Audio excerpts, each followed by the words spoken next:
Bienvenidos y muchas Welcome, gracias and por thanks estar everybody aquí for hoy. being Mi here nombre es today. Amira My name is Amira Hidalgo, and I'll be presenting and moderating this live session today. Before introducing our speaker today, Santiago Kovadloff, I'd like to present to you our new e-learning platform, Talentum 360.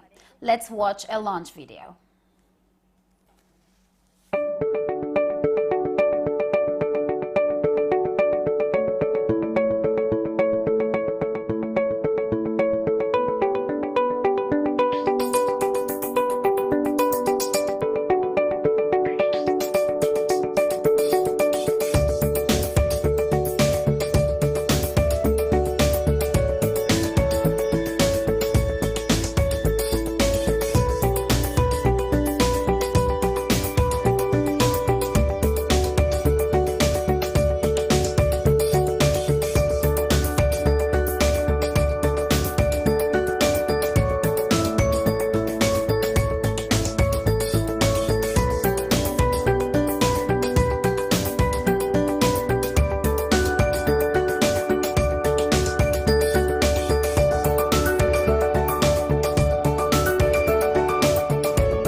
It's a pleasure for us to introduce you to this new business unit, Talent Training and Development Center, Talentum 360. Talentum 360 is a virtual training and specialization center developed by Clear Words Translations, focused on the global translation and localization market.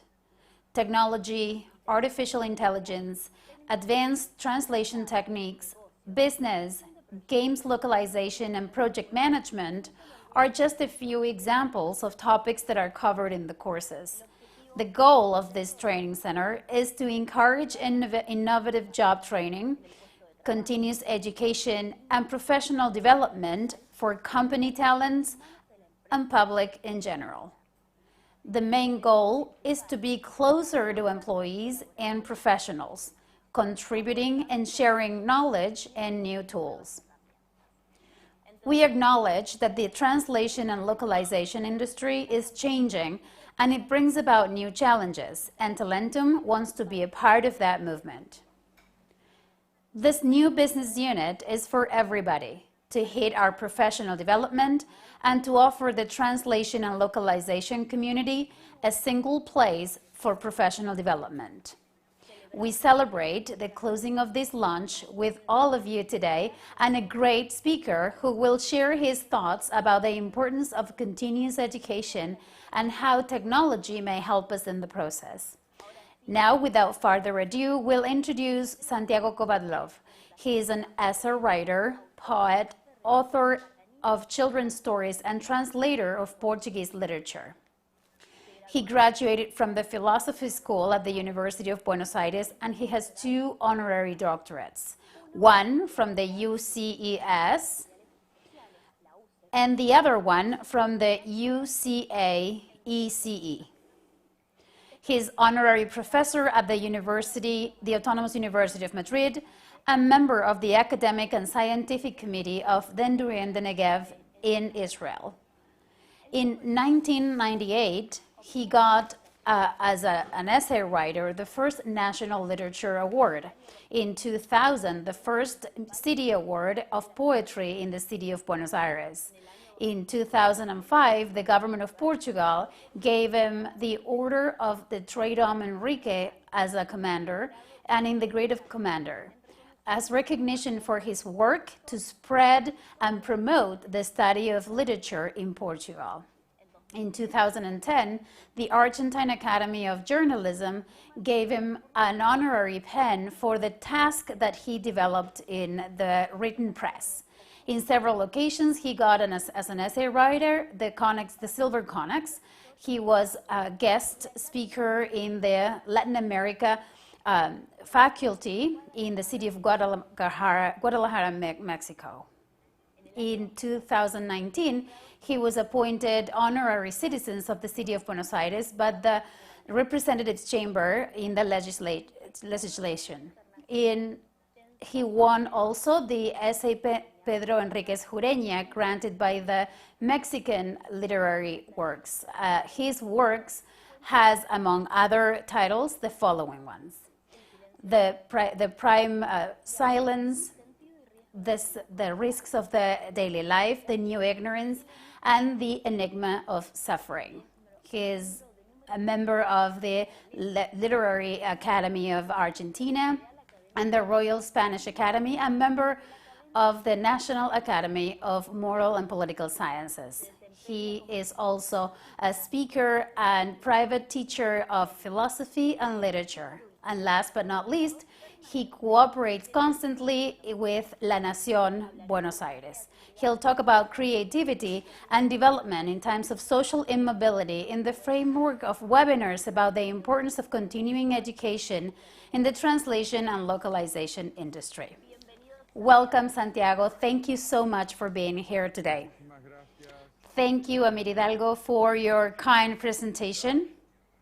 I'd like to, first of all, thank Talentum 360 and Clear Words Translations for this opportunity to be here with you today, as well as Alejandra Rodriguez, the interpreter today into English. I'd like to also thank our friends in Brazil. They will not have the opportunity to have a translation into Portuguese, but he lived in Sao Paulo, the speaker lived in Sao Paulo, so he speaks Portuguese perfectly well. So I'd like to thank everyone for being here and shedding some light about the creativity and the development. So let's go deeper into that topic. Before we start, we are live streaming in our YouTube channels, where the description of the video, you may choose the language of your preference, whether it's English or Spanish. You have the link underneath. Santiago, the floor is all yours. Thank you very much. So we have called this talk today, Creativity and Development in Times of Social Immobility. And that implies, first and foremost, in times like ours, the concept of immobility. What is immobility? Our times, the times we are living, immobility, being stagnant, being quiet, is the antithesis of its distinguished traits. So change, speed, spontaneity, of everything, and even in movement, there are distinguished traits about its own idiosyncrasy. However, current circumstances that we are undergoing, especially when last year we started having the new circumstances, they impulse the new world a great immobility. The typical quiet that in order to preserve themselves, they had to be inside, they had to abandon their usual habits and their usual use of time. In other words, we started configuring in our own lives a deep uncertainty about that dimension of time that is so decisive when we configure our own lives, the future. We didn't know when everything was going to end. We didn't really understand how long and how deep and how consistent this was going to be. And all of a sudden our lives became a current situation with no future. Science at first didn't know and couldn't give us something that has also been up until very recently a distinguished trait of knowledge, which is the possibility to know preventive medicine and to have preventive medicine.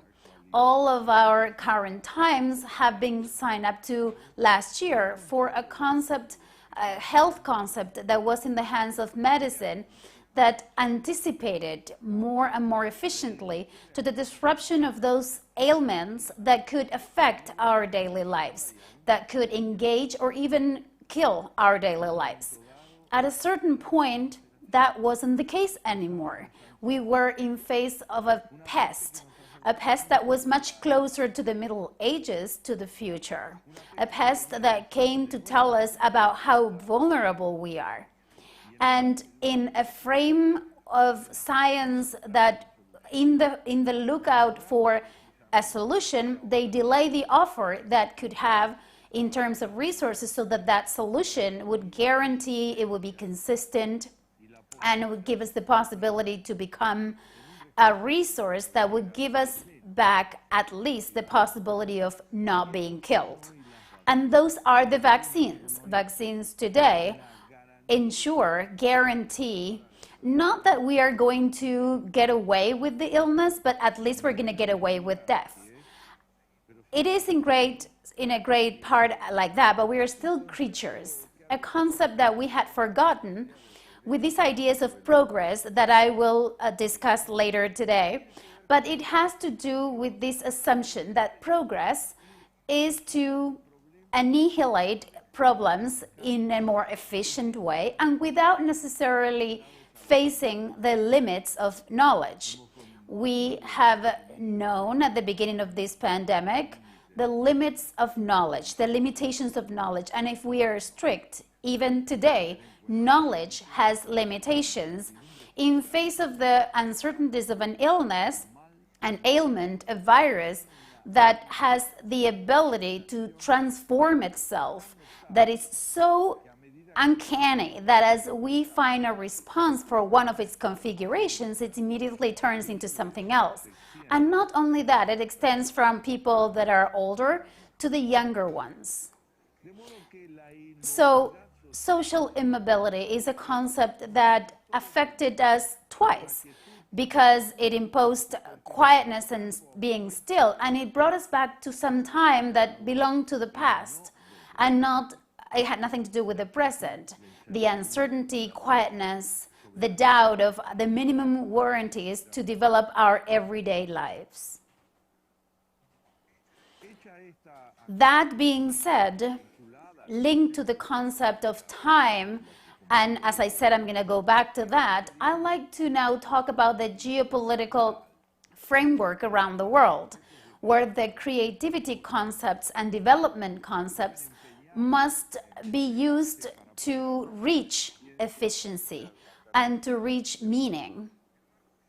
The geopolitical framework around the world allows us to recognize different conflicts.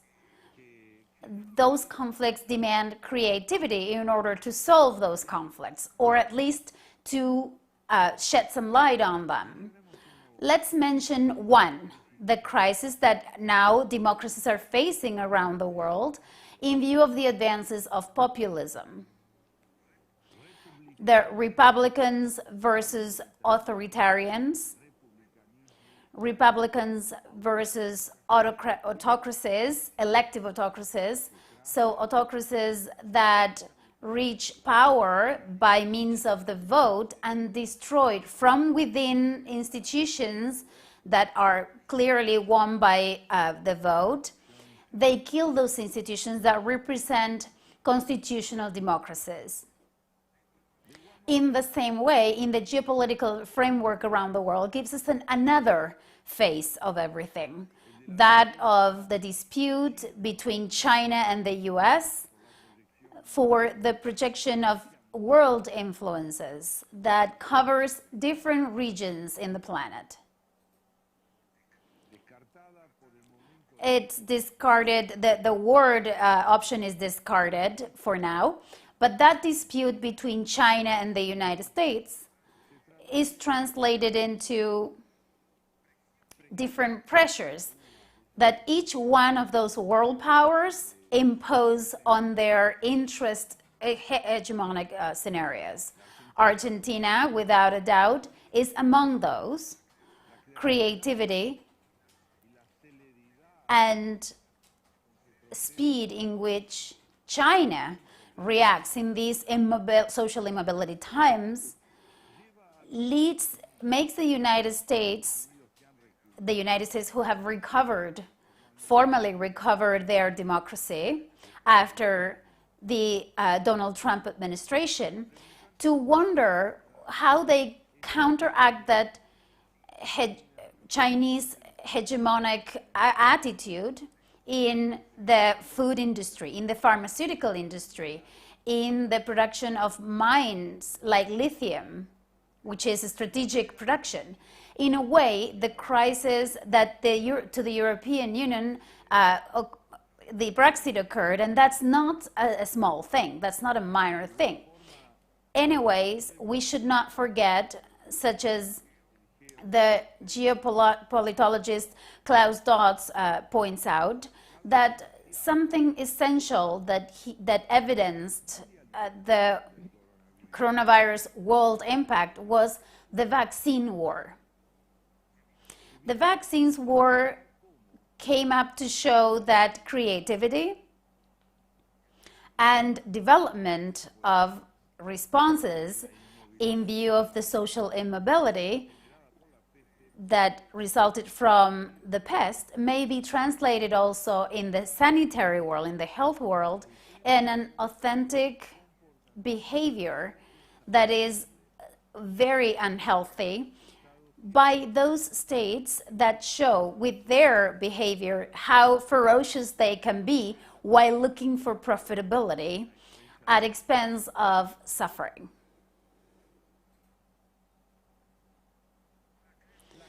Creativity and development in social immobility times requires also that we take into account the Argentinian story and our situation in Latin America, the political framework and the social conflicts that we have to act upon and try to have as much creativity as possible, harassed by this pandemic as we are. That leads us to think that only a good diagnosis over the same problems that I'm mentioning may contribute to understanding the ways that we have to take creativity and development and try to counteract in a progressive way the aware that a good change should bring about. Let's begin then by pointing out some of its characteristics, as valid as we know for Latin America as a whole, and more particularly for my country, for Argentina. The lack of resources to face the health crisis, the economy, the crazy economy without productive features that would potentiate our currency and employment, an education that is more and more taken over by ideologies, which in Argentina, the recent episode of a criminal who was invited to teach a conference in the social sciences school in the University of Buenos Aires, and that's just one example. poverty that is affecting a little bit less than 50% of the population in the case of Argentina, and similar numbers in Brazil. The social and legal uncertainty, and the institutions, the lack of strength of the institutions due to the autocracy in this country, focused to present those institutions as expressions of a purpose that is completely twisted for the national constitution. They only guarantee or make a complete set of evidences that creativity and development in any productive order can no longer be an expression of an education, civic education, that cannot be put aside. And this civic education cannot be put aside. What do we understand by civic education?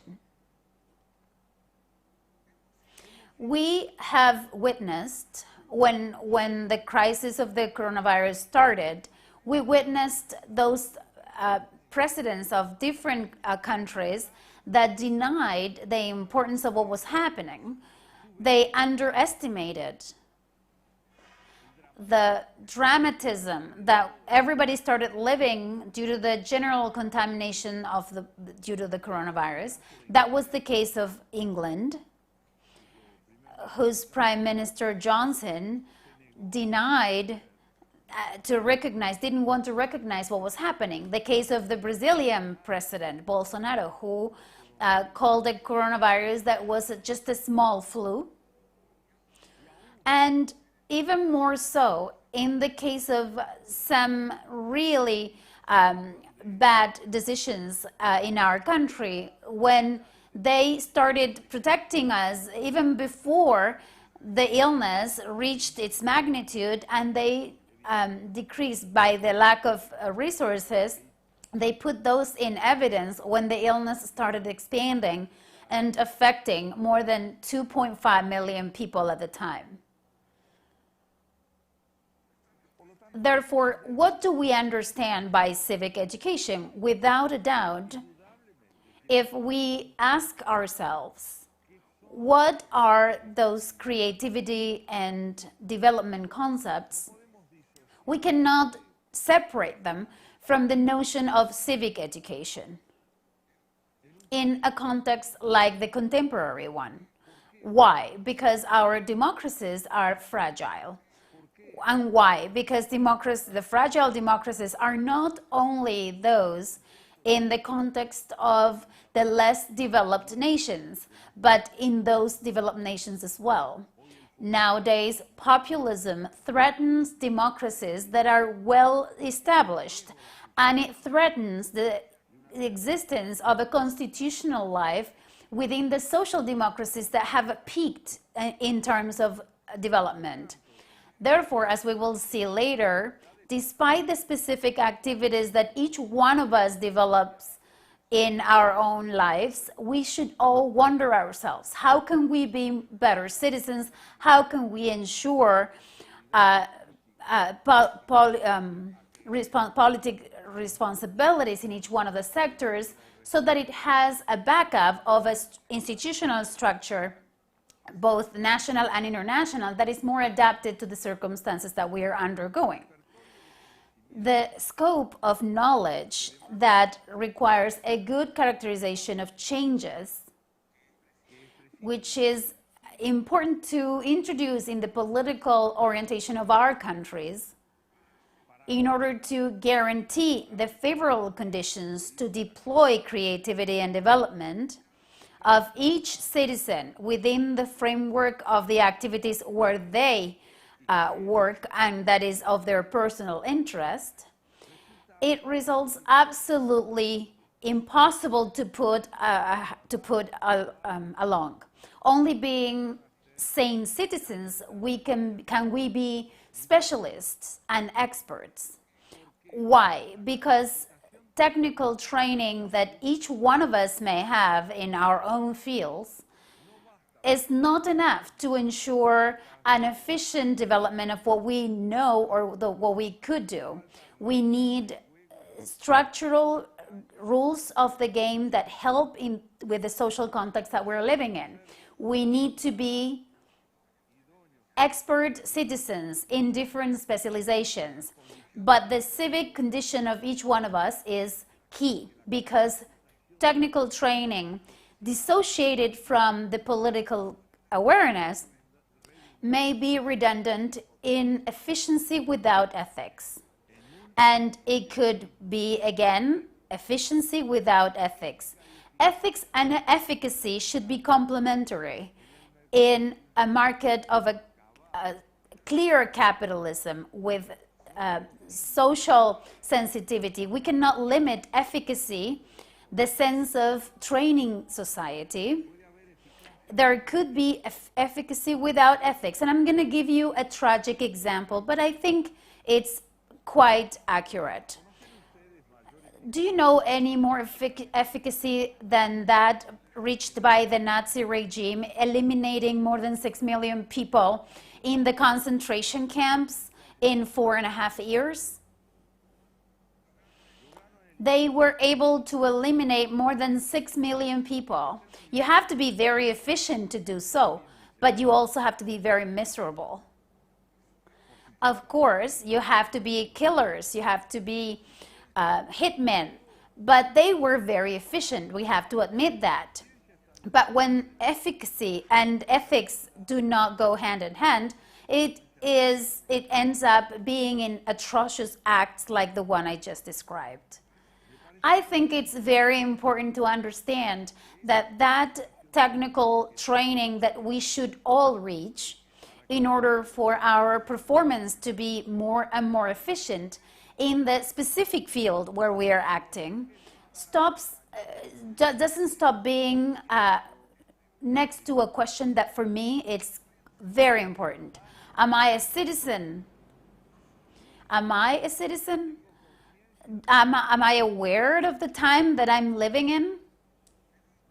Do I realize of the difficulties that may compromise not only the development of my training in a very specific specialization because I'm not in the right university or in the right educational context, but most of all, the meaning of my life as a person in terms of a charitable person, a person that abides by the egalitarian rules of society.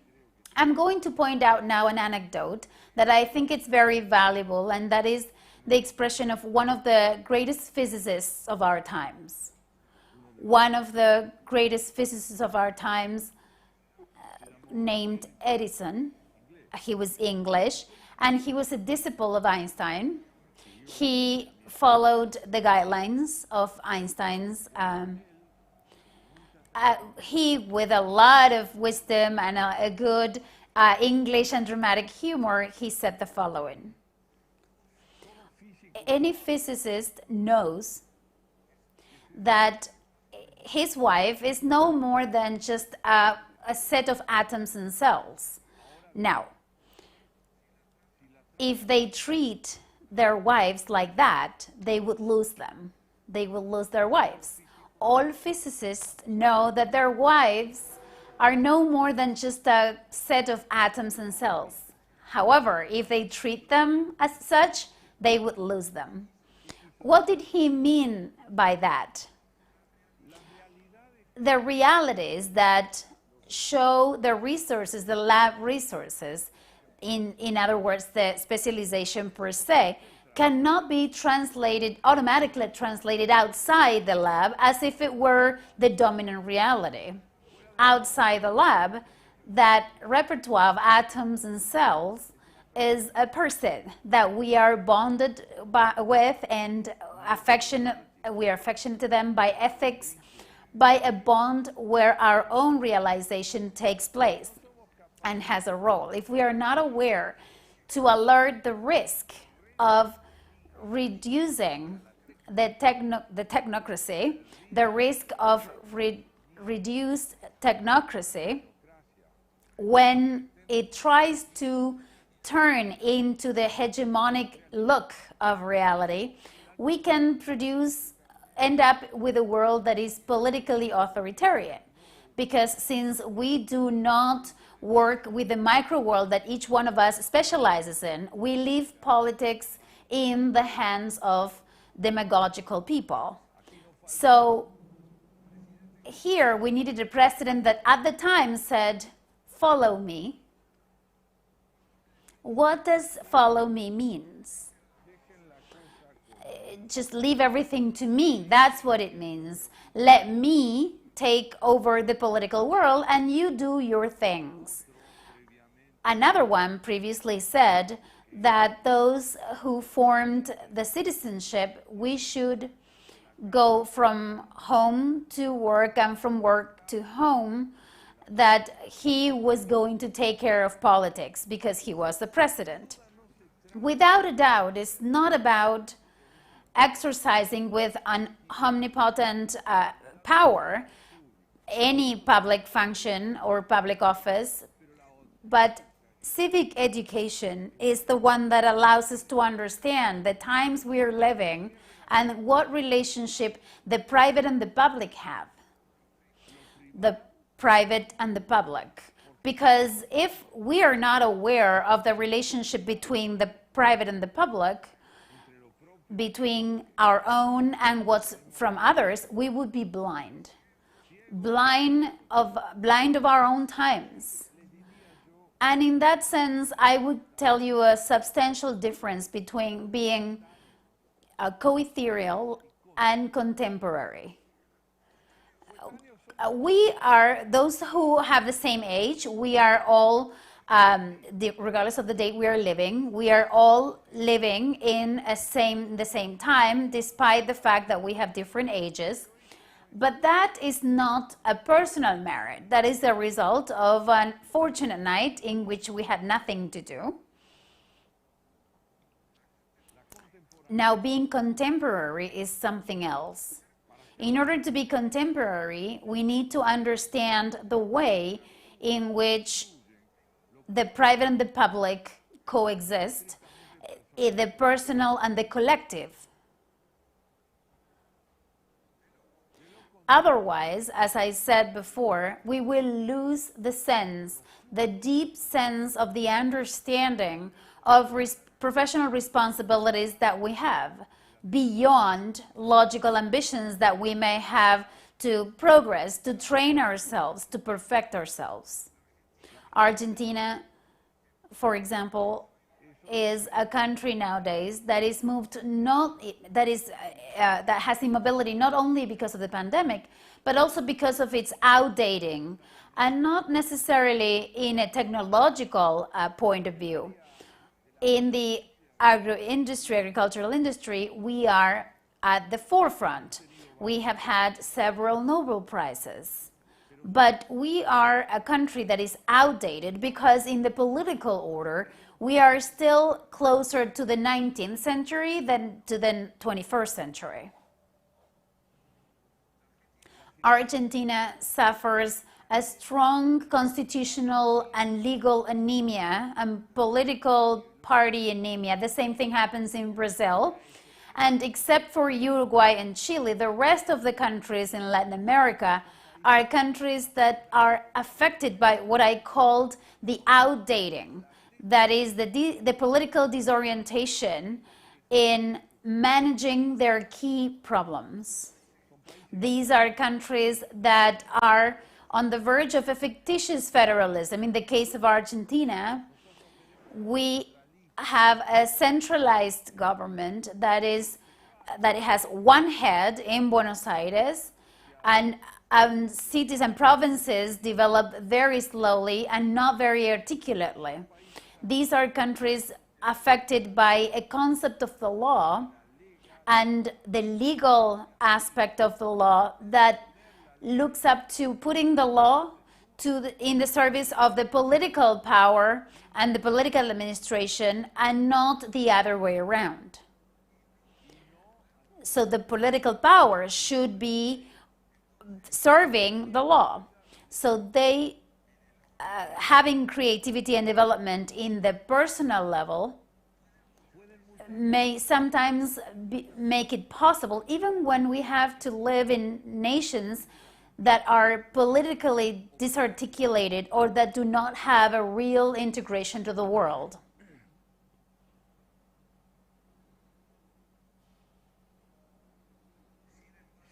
However, sooner or later, that personal development is affected by the difficulties of those dysfunctional political frameworks. So in many of our Latin American countries, we tend to see notable immigrations of young people that separate themselves from these political contexts, looking in the look for creativity and development in societies where legal stability and the meaning of life, democratic life, may support their own personal interests. As I said before, the economic retraction is so huge that the entrepreneurial world is forced to conceive survival strategies and not development strategies. It's not the same to last as it is to live. It's not the same to last as it is to live. We cannot have as a goal to last longer because our end as a species is development. And why do I say our end as a species? As opposed to some other species in the planet that are in biology, in the biology world, in order to develop, they don't need to put their own personal effort.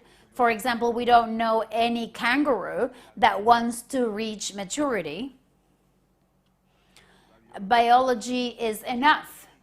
There are no male beings that want to achieve maturity as feminine, as a woman, by putting emphasis on being so. In our own society, it's not like that. We are men and women, probable men and women. It's not for sure that time is warranty enough that we become people. A woman is a task. A man is a task. In other words, biology is the foundation for the cultural display without which we cannot achieve the needed development. So being human is a task, and that is a cultural task where professionalization is not enough. Being a person is enough, but it's not safe, it's not sure.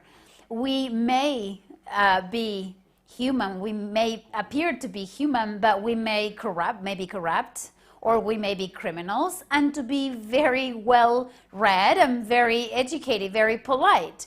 Many of those that were in the first lines of the Italian fascism and the German socialism were people that were very literate and cultured in an apparent way, but they were structurally very evil because they departed from an idea that they were from a racial standpoint, they were above everybody.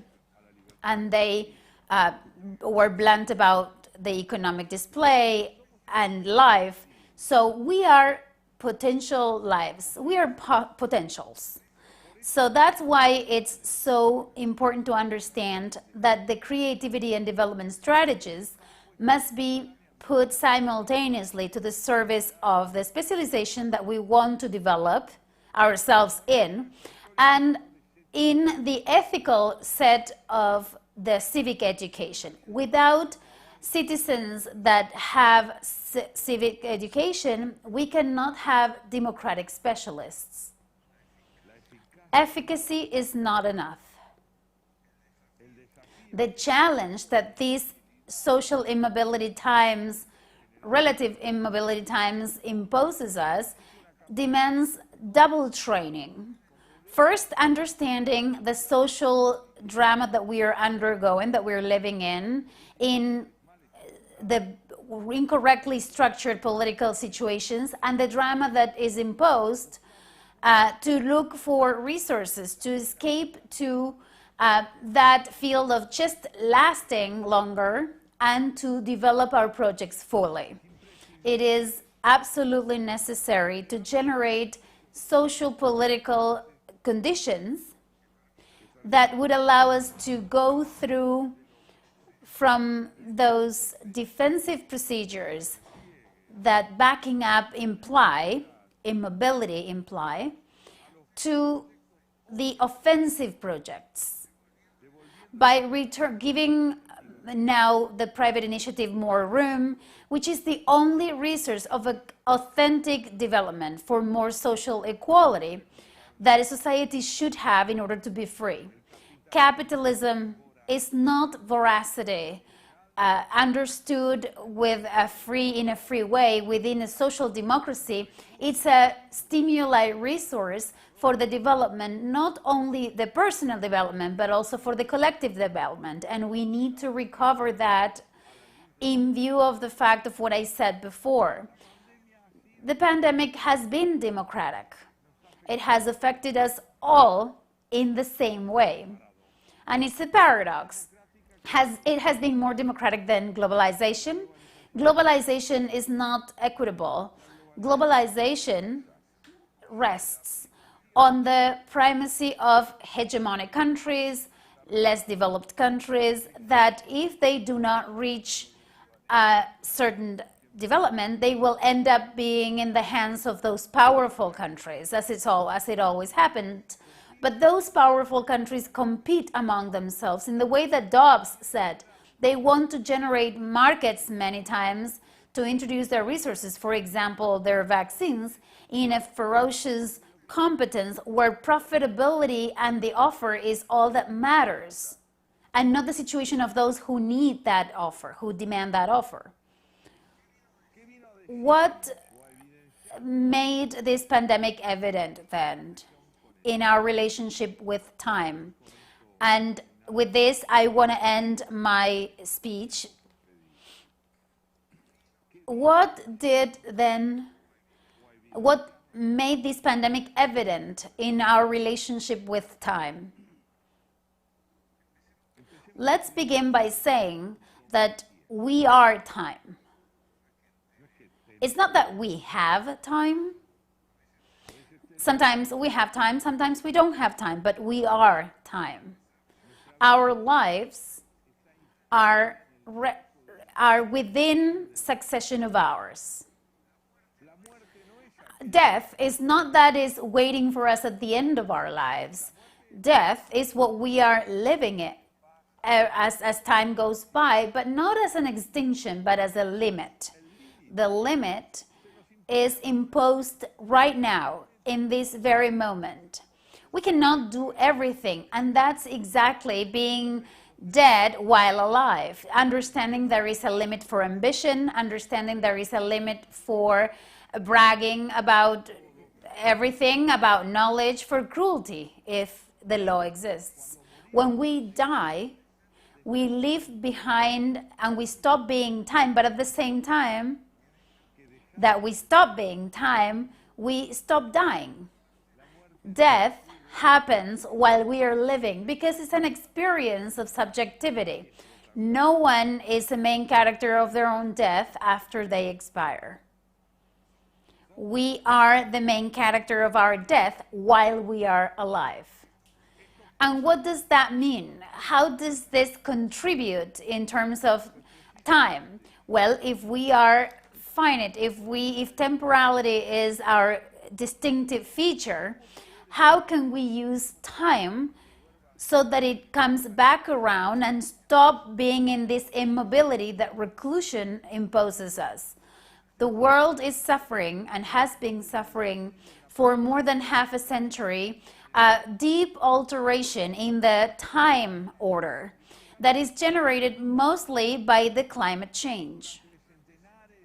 For centuries and centuries, the man has tried to make his way in nature. But the question is there a place for nature Are we going to respect nature? Are we going to be able to conceive the life around us not just as an exploitation matter, but also as a matter for living with it? Can we live with nature, or are we going to just conceive it as an object to domain, to command, and to rule? Nowadays, climate change imposes us, in terms of time, a novel and difficult stone on the road, and that is, we are no longer the owners of our own time. It is the one that says, if you do not go down to the temperature in the contamination, the pollution that you usually have, I'm going to survive, you will not. You, the human species, will not survive. I will have no problem because I will be something else, but if I am your home, learn to take care of me, because I only tolerate to be inhabited by those who take care of me as much as I take care of you by giving you food, shelter, and development. And the other key aspect of time, besides the time that climate change is imposing on us, and that gives us 25 years more to continue contaminating the way we are doing now. Otherwise, both the droughts and the floods will end with human life. And in a complementary sense, the pandemic. The pandemic also came to put on the table the future as a safe availability. Do we have a future? Are we going to come out of this? It's still not evident that that's going to be the case. We thought that we were far from the Middle Ages in terms of ailments of this sort. Well, apparently not. We have science. The medieval times, men did not have it, but that does not imply that we are not exposed to these unmeasurable things, because we have violated the boundary between nature and civilization by destroying the environment. It is of the natural world where the pest that is affecting us coming from. It's from the transgression of those boundaries. Are we going to be able to think about that? Are we going to be able to think about creativity and development beyond the professional training as a process of humanization?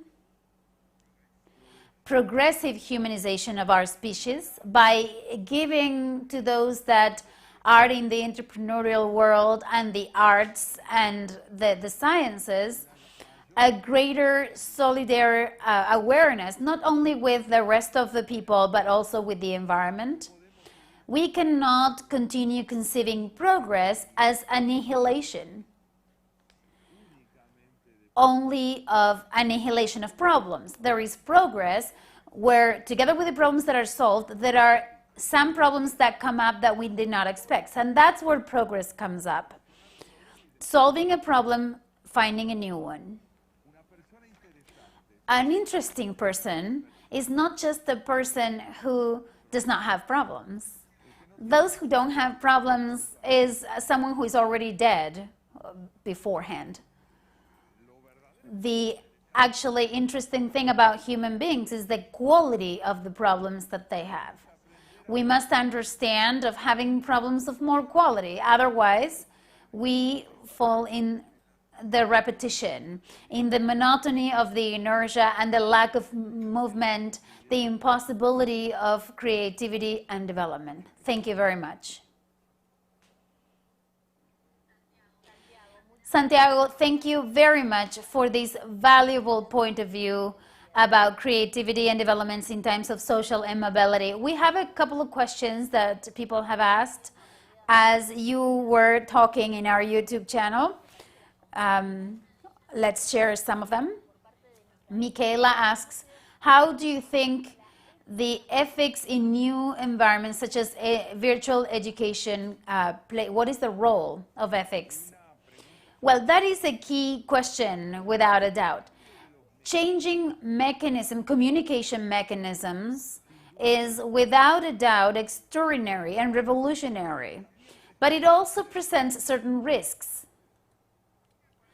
I believe that education is a slow process, and that this slow process is a virtue. Our apology of everything being immediate and having immediate contact has gave us an elevated alert to being patient. If I send a WhatsApp or an email, I immediately send them a message asking them if they have received the message or not, because they have not responded. I cannot think that they are busy maybe. In these times of virtual education, the important thing is the quality of what we transmit and not as how fast we do it. I'm going to tell you an anecdote to respond. It's a nice anecdote because it was an actual experience that Oscar Wilde had, that Irish writer, great Irish writer that nourishes us even today with his thoughts. When Wilde visited New York for the first time at the end of the 19th century, he came to the New York port, and a huge number of fans were waiting for him. Some of them were poets, some of them were novelists, and among those who were there, there was a group of entrepreneurs that, besides welcoming him with a bunch of flowers, they told Wilde, "Come with us, please, to a room here. We want to show you something." And they took him to a room where there was on a wall a wooden box that had the upper part 2 iron supports that had a pipe, and inside there was a circle with a number, and on the right side of the box there was a handle. So he said if he picked up the pipe and he dialed the numbers in the center and moved that handle, in less than a minute and a half he could speak to someone in Boston. And they said, this is called telephone. Wilde, was puzzled, and he said, all right, now tell me, what are we going to talk about with someone in Boston? Why? Because I think that is the point. We are fast at communicating, very, very useful, but the quality of the content that we put in at stake is key, so that those who use the resources of a forefront technology is a person, and is a person. We have to learn the risks of pathologically instrumenting technology that makes it that when we lose a mobile phone, we think that we lost our own lives, or at least a little bit less than that. We have to train people that use technology as a means. Otherwise, technology devours people as people, and they turn them into a use object. So I think education in times of technological developments requires a humanistic training, the capacity to wait, to listen, to ask questions, to be able to have questions for others, and to have some intimacy, because our lives have become so public, brutally public. Everything is seen. A family goes out to eat with their 2 children, and there are 8 people at the table: the father, the mother, the 2 kids, and the 8 mobile phones. This incommunication is a result of the very bad education.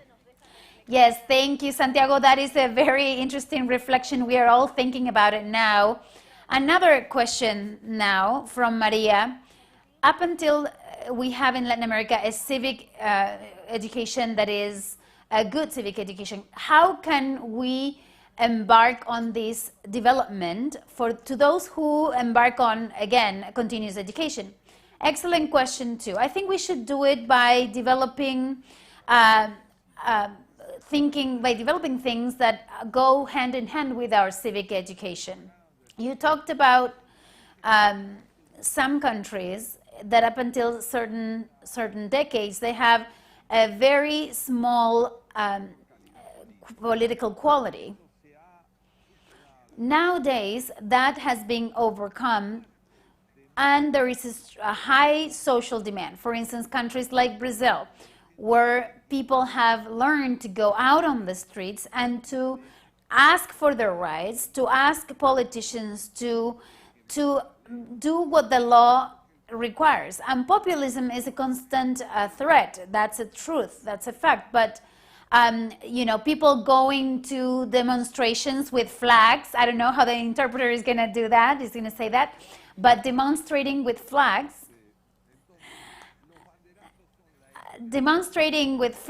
in your hand are a very, very visual evidence.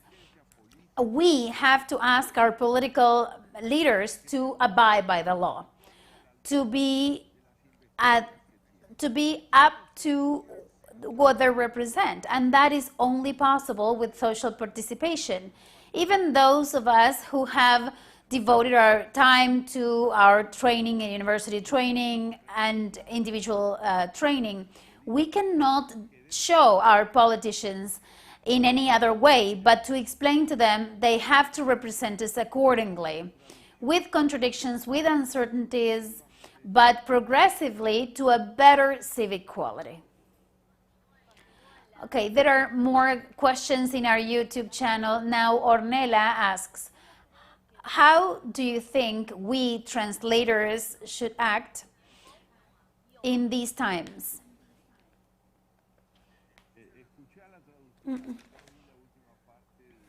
Sorry, I was listening to...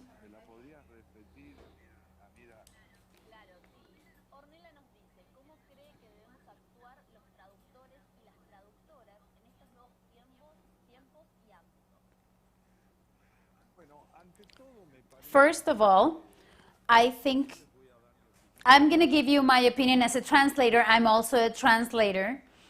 I translate from French, Portuguese. I love those languages, and I think that a translator is an interpreter in the musical way, in the musical sense of the word, because a translator has like musical reading. So it's either the word of the others that you will then translate into your own language, or a book or some written material that requires interpretation. Interpreter is the person who personally reads what they have in front of them. The person who reads in a personal way what they have in front of them. So an interpreter is someone who executes in the musical sense of the word.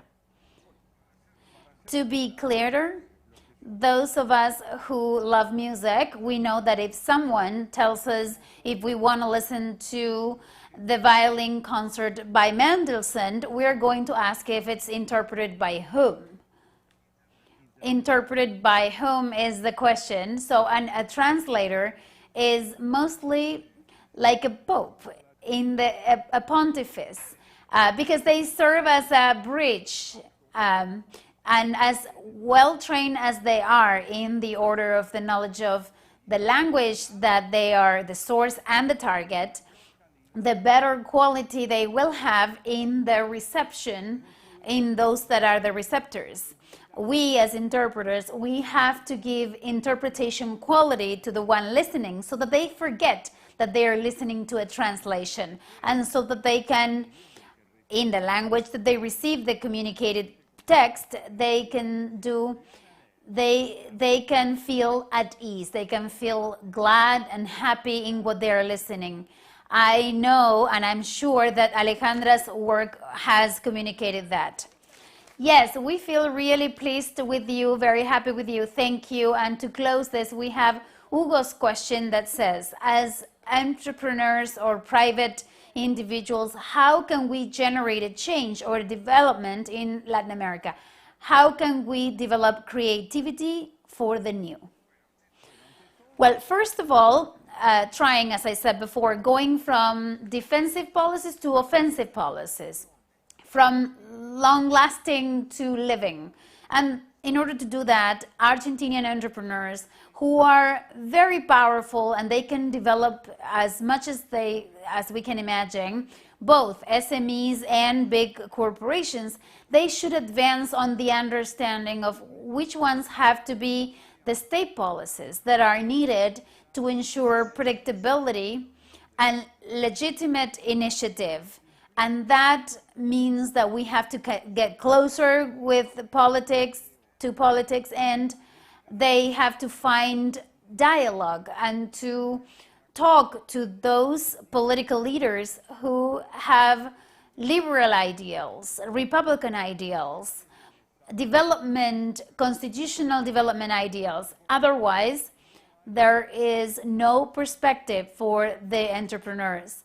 We cannot have an entrepreneur is a creator, is an innovator, someone who introduces something that was not there. But these alone cannot make any sense. Those who conceive as a right the richness of the work, we have to match those with a full sense of predictability. Argentina needs investment from its own entrepreneurs first, from its own companies. And we do have entrepreneurs. Many of them flee the country. So in order to avoid that, let's find an alliance with political alliances with political leaders who we trust, with religious leaders, with sectorial leaders of any kind who shared our Republican ideals, our idea of living in a democracy where the law governs the power. Thank you very much, Santiago. It was a very enriching, wonderful talk. Thank you, Santiago Kovadloff. Thank you. Thank you particularly. And to all of those who were here today, good luck. It was a pleasure. Thank you. And in this framework of the last webinar of this cycle, I want to thank all of you, all of those who were with us. And I would like to highlight two important things. On the one hand, we have free courses as a result of the launch of the platform, www.talentum360.com. Go in there, get to know our platform, and we invite you to register, as I said before, and to enroll in some of those courses. On the other hand, before we close, I'd like to invite you to follow us on Talentum 360 at talentum360.global, Instagram, Facebook, and LinkedIn. We invite you to get to know our websites, our pages, and to follow us in different social media. We are very happy to have been with you, in these different webinars. And we'll see you later, because without a doubt, we will continue having these kinds of events as we have had along the weeks. Thank you so much. I'm Amir Hidalgo, and I look forward to seeing you soon.